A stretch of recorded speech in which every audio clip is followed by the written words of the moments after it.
આજની ધર્મકથા. પ્રણામ. 10 દ્રષ્ટાંતે દુર્લભ એવો મનુષ્ય ભાવ. એ 10 દ્રષ્ટાંતમાંનું એક દ્રષ્ટાંત આપણે જોઈ રહ્યા છીએ. યુવાન એને યુવરાજ બનાવ્યો રાજાએ. યુવરાજ બનવા છતાં હજી એને સંતુષ્ટિ નથી. એણે રાજા બનવું છે. અને રાજા અને મંત્રી બંને પ્લાન કરી અને એવો પેચ ફસાવવા પ્રયત્ન કરે છે કે ઓલાની રાજા બનવાની જે ઈચ્છા છે એ પણ ઊભી રહે અને છતાં પણ એના દ્વારા એવું કોઈ અહિત કાર્ય ન થાય કે જેના કારણે રાજ્યને કોઈ પણ જાતની મુશ્કેલી નડે. એ વિચક્ષણ મંત્રીએ આપેલી સલાહ એ પ્રમાણે રાજા યુવરાજને બોલાવે છે. વાત કરે છે કે બેટા, મને જેમ થાય છે કે હું તને સોંપી દઉં, પણ હવે હું જીવતો છું તો કુળની મર્યાદા એવી છે કે જીવતો રાજા જો પોતાના દીકરાને સ્થાપી લે તો એ દીકરો મરી જાય. મને મારા કરતાં વધારે તારી ચિંતા છે બેટા. એટલે મારી ઈચ્છા છે કે એનો જે રસ્તો બતાવ્યો છે આપણે એ રસ્તે ચાલી અને પછી તું રાજ્ય ઉપર રાજા થઈને બેસ. યુવાન પૂછે છે કે એવો કયો રસ્તો છે? મને જે પણ રસ્તો તમે કહેશો બધો જ રસ્તો મને સ્વીકાર્ય છે. રાજા આતુરતા જોઈ રહ્યા છે કે આ કેટલી આતુરતાપૂર્વક એ રાજ્ય ભોગવવા માટે અંદરથી લાલાયિત છે, પણ ડ્રામા કરવાનું છે.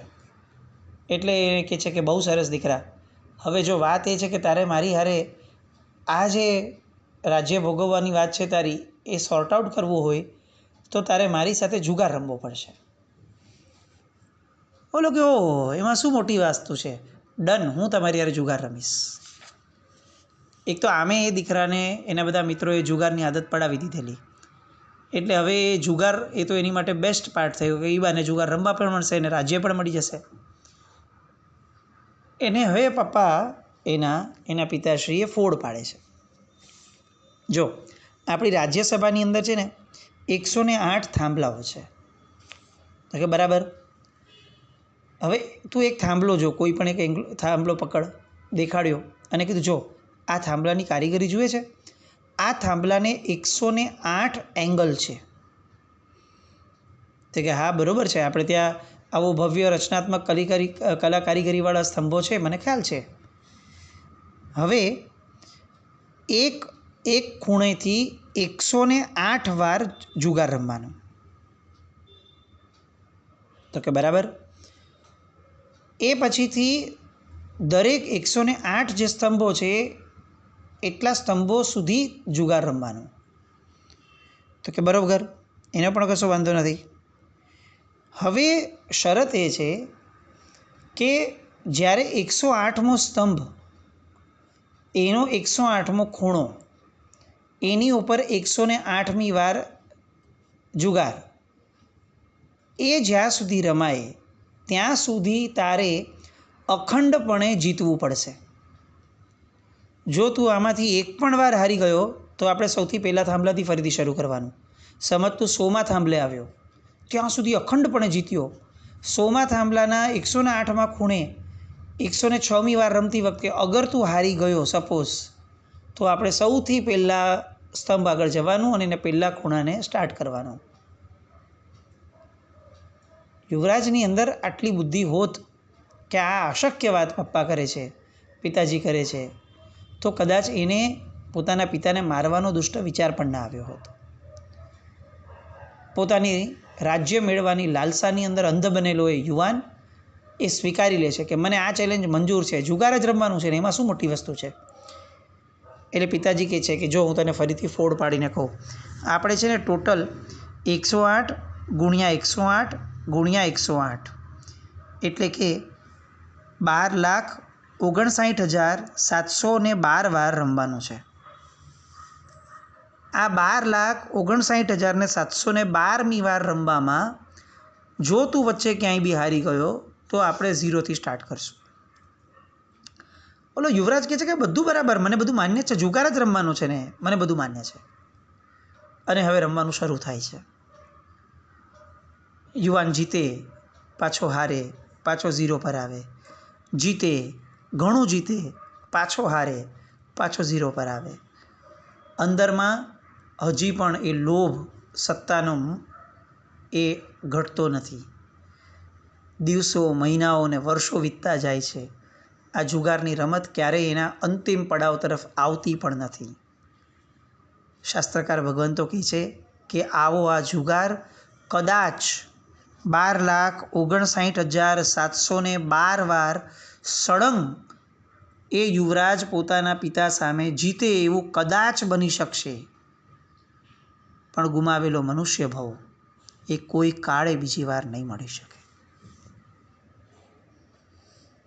કેવું છડબેસલાક જ્ઞાન, છડબેસલાક. આપણે ખાલી વિઝ્યુઅલાઇઝ કરીએ 108 સ્તંભ, 108 ખૂણા અને એક એક ખૂણે 108 વાર રમવાનું, આ અશક્ય પ્રાય કહી શકાય એવી દ્રષ્ટાંત. અને તેમ છતાં પરમર્શિઓ એમ કહે છે કે એ હજી કદાચ શક્ય છે. મનુષ્ય ભાવ ફરીથી મળવો અશક્ય છે. એવો મનુષ્ય ભાવ આપણને મળ્યો અને ફરીથી એ મનુષ્ય ભાવને પામવાના સપનાઓ આપણા ચાલે છે. જ્યાં ક્યાંક દેખાય સિમંદર સ્વામી ભગવાન અને તરત આપણા મોઢામાંથી નીકળી જાય છે, મને આવતો ભવ એવો આપજે. શું કામ આપે? દુકાન ખોલી છે ભગવાને કે ફ્રીમાં આપશે? સામે આપણે શું આપ્યું? ઘણીવાર આપણને આવો વિચાર આપણે કરવો જોઈએ કે માંગતા પહેલાં પણ યોગ્યતા પોતાની માપવી એ સજ્જનનું કાર્ય છે. સજ્જન વ્યક્તિ ગમે તેટલો મોટો વિશાળ હૃદયવાળો વ્યક્તિ સામે મળ્યો હોય, તેમ છતાં પણ માંગે એટલું જેની એની યોગ્યતા છે, જે એ ડિઝર્વ કરે છે. જ્યારે જ્યારે આપણે ભગવાન આગળ માંગીએ છીએ કે ભગવાન આવતા ભાવમાં તમારું શાસન મળો, આવતા ભાવમાં ભગવાન સહેલ સંગ છંડી કરી ચારિત્ર લઈશું, ત્યારે આપણને વિચાર આવે છે કે અત્યારે એક સામાયિક લેવાની તૈયારી નથી આપણી. કયા મોઢે આપણે એમ કહીએ છીએ કે ભગવાન આવતા ભાવમાં મળજો, હું ચારિત્ર લઈશ તમારી પાસે. ભાઈ તારે લેવું જ છે. આ ભાવમાં શું પ્રોબ્લેમ છે? મળેલો મનુષ્ય ભાવ ફરીવાર માંગવો એ પણ આપણી યોગ્યતાની બહારનો છે. મળવો એ તો અશક્ય પ્રાય ઘટના છે. પરમાત્માના શાસનની અંદર આવા 10 દ્રષ્ટાંતો જે આપ્યા છે, એ 10 દ્રષ્ટાંતોમાંનું આ ચોથું દ્રષ્ટાંત થયું કે જે દ્રષ્ટાંત આપણને ફરી ફરી એક જ દિશા તરફ લઈ જાય છે કે આપણે જાગ્રત બનીએ. આ મનુષ્ય ભવની પળો એ અનંત પુણ્યથી મળી છે, અનંત.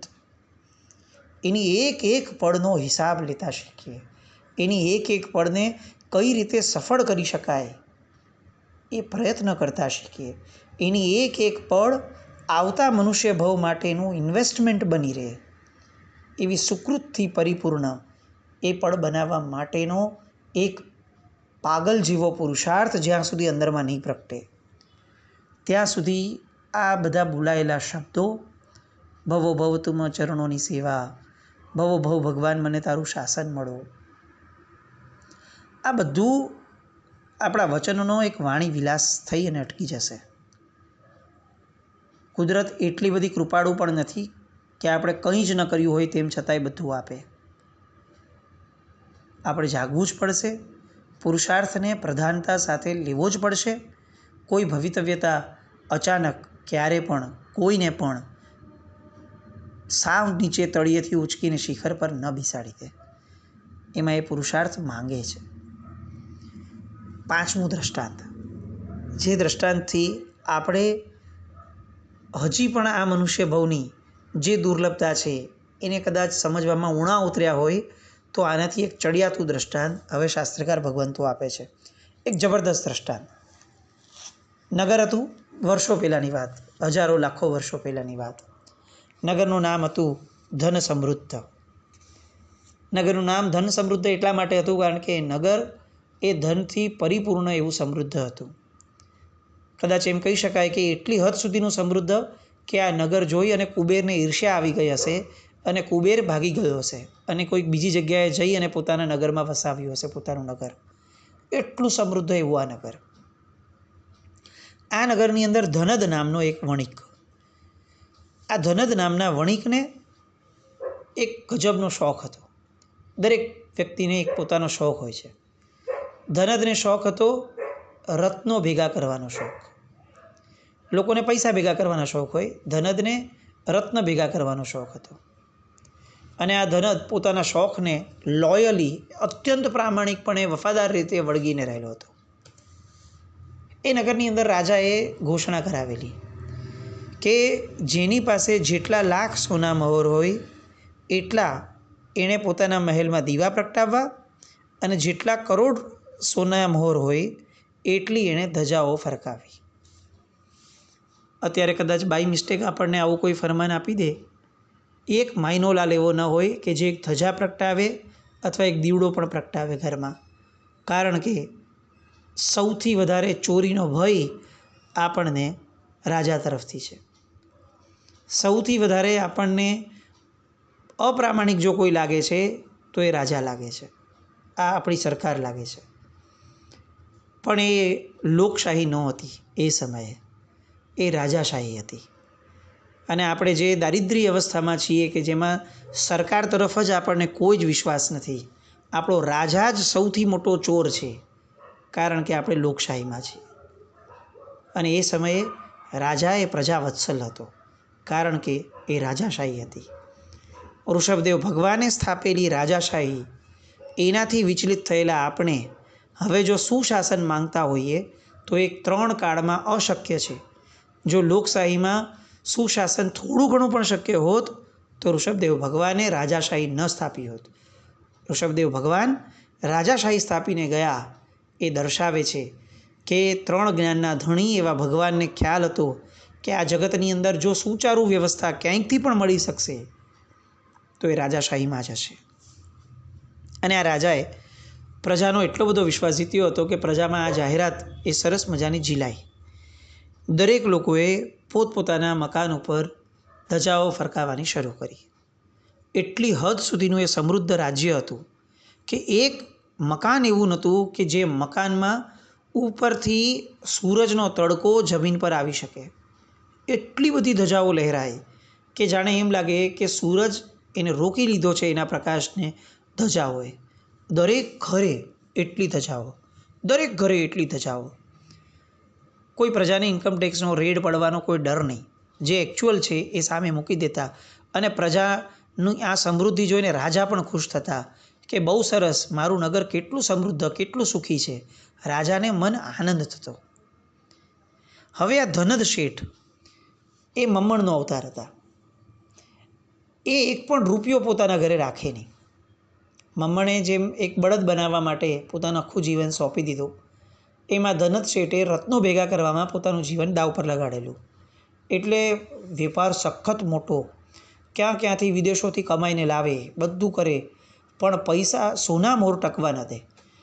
અલગ અલગ પ્રકારના રત્નો, અમૂલ્ય રત્નો, લાખો કરોડોની કિંમતના રત્નો, એમ કરીને એ રત્નો ખરીદતો જાય. રાજાનો આદેશ હતો કે જેટલી સોના મોર એટલું રાખો, પણ અહીંયા તો આ સોના મોર બચાવતો જ નથી. There is no funda like FD. કંઈ જ નહીં, રોકડું રત્ન ખરીદી લો અને રત્નથી આખું પોતાનું ઘર સમૃદ્ધ બનાવો. આ બધા રત્નો એણે પોતાના ભંડકિયામાં રાખેલા. આ ભંડારની ચાવી એ પોતાના સગા દીકરાઓને નહોતો આપતો. આજુબાજુવાળા કોઈને ખબર ન પડે કે આપણી આગળ આટલા બધા રત્નો છે, એટલે એ પોતાના ઘરના વ્યક્તિઓને, દીકરાઓને, વહુઓને, પોતાની વાઈફને, એ બધાને પહેરવા માટે ઓલમોસ્ટ ફાટેલા કપડાં આપતા. બહુ નબળા કપડાં. કેમ? કારણ કે લોકોને ખબર ન પડવી જોઈએ, કારણ કે આપણા ઘર ઉપર એક પણ ધજા નથી. હવે આવી ધજા વગરનું ઘર, એ જો આવા સરસ કપડાં પહેરે તો લોકોને શંકા જ હશે કે તો આની આગળ કંઈક હશે. અને મારે મારા રત્નોથી અધિક મારા જીવનમાં કોઈનું મહત્ત્વ રાખવું પણ નથી ને મને છે પણ નહીં. પછી દીકરા હોય, દીકરાઓની સમૃદ્ધિ હોય, દીકરાઓનું સોશિયલ સ્ટેટસ હોય, મને કંઈ નથી જોઈતું. અતિશય ગાઢ લોભ અને મોહ રત્નો ઉપર. દીકરાઓ ક્યારેક સમજાવે કે બાપા, આ રત્નો ક્યાં તમારે મરીને લઈ જવા છે, એના કરતાં રત્નો વેચી દઈએ અને રત્નો વેચીને જે સોનામોરો આવે એ સોનામોરોથી આપણે ધજા લગાડી દઈએ તો આજે બીજા બધાની સામે આપણે જે સાવ ગરીબ લાગીએ છીએ એ ઇજ્જત તો આપણી થોડી ઊભી થાય. પિતા એકદમ ગુસ્સે થઈ ગયા. ખબરદાર છે, જો એક પણ રત્નોને હાથ લગાડ્યો છે તો મારે આ કપડાના વાવટા માટે મારા આવા અમૂલ્ય રત્નોને વેચવા નથી. આ કપડાનો ધડ લગાડ્યો તો શું અને ન લગાડ્યો તો શું? કપડાની કિંમત શું છે મોટી? દીકરાઓ ત્રસ્ત થતા, એની પત્ની ત્રસ્ત હતી, પુત્રવધુઓ ત્રસ્ત હતી. ક્યારે આ શેઠ મરે અને આ બધા રત્નો અમને મળે અને અમે આ બધામાંથી છુટકારો પામીએ. પણ શેઠ એમ કેવી રીતે જાય? અને એમાંય જ્યારે પુત્રો તરફથી સજેશન આવ્યું એટલે હવે તો એ ઓર એલર્ટ થઈ ગયા. હવે તો એ બહારગામ જ ન જાય. જ્યાં જવું હોય ત્યાંથી બપોરના પાછા આવી જાય, સાંજે પાછા આવી જાય, પોતાનું ભંડકિયું ચેક કરી લે. પુત્ર ઉપર લેશ માત્ર ભરોસો રાખવા તૈયાર ન હતા.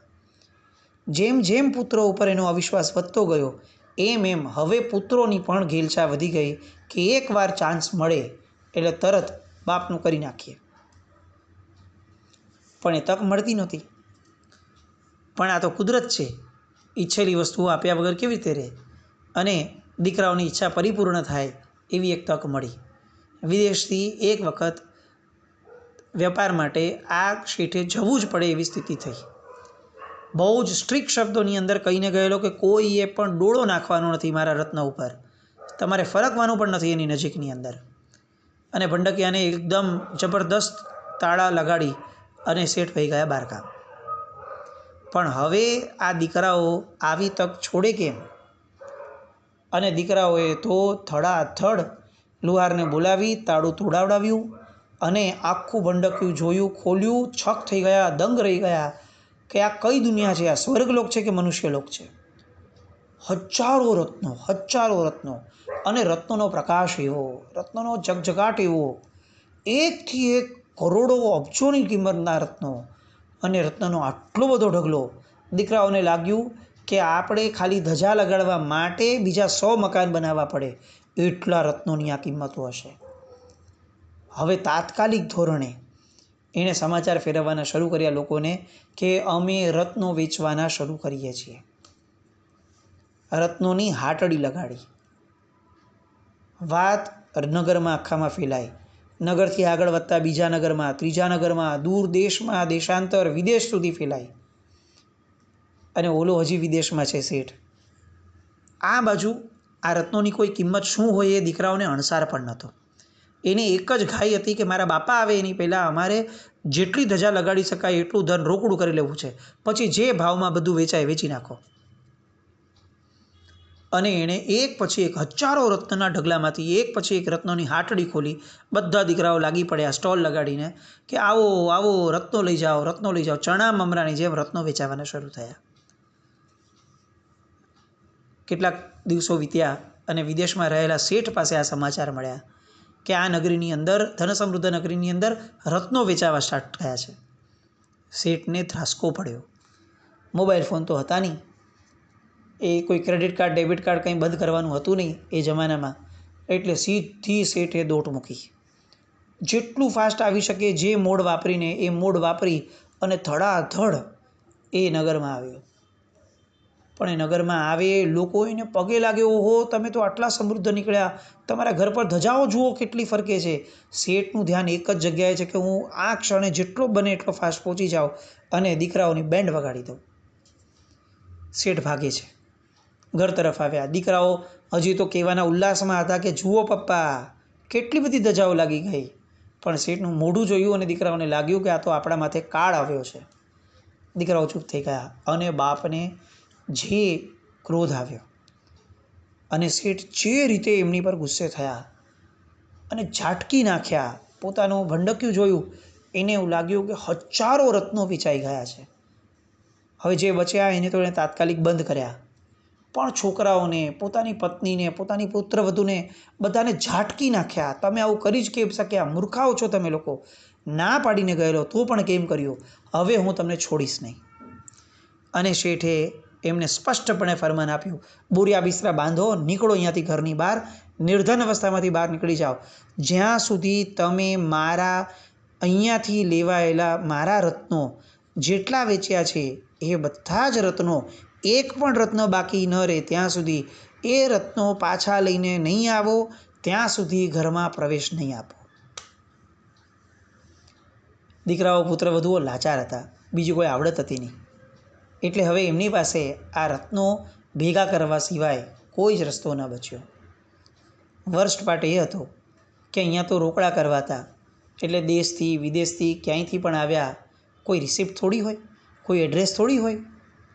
એટલે અહીંયા તો જે આવ્યું એને આપ્યું, મોં માંગ્યું. એટલે હવે આ પુત્રો ને પુત્રવધુઓ પાસે એક જ વિકલ્પ બચ્યો.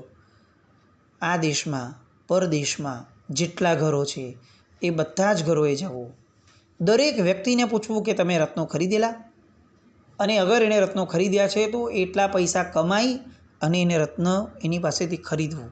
આવા હજારો રત્નો જે દેશ વિદેશમાં વેચાયા છે એ બધા શોધવાના, શોધી અને એના દામ ચૂકવવાના, એને ખરીદીને લાવવાના અને પછીથી બાપને આપવાના, ત્યારે ઘરમાં પ્રવેશ મળે.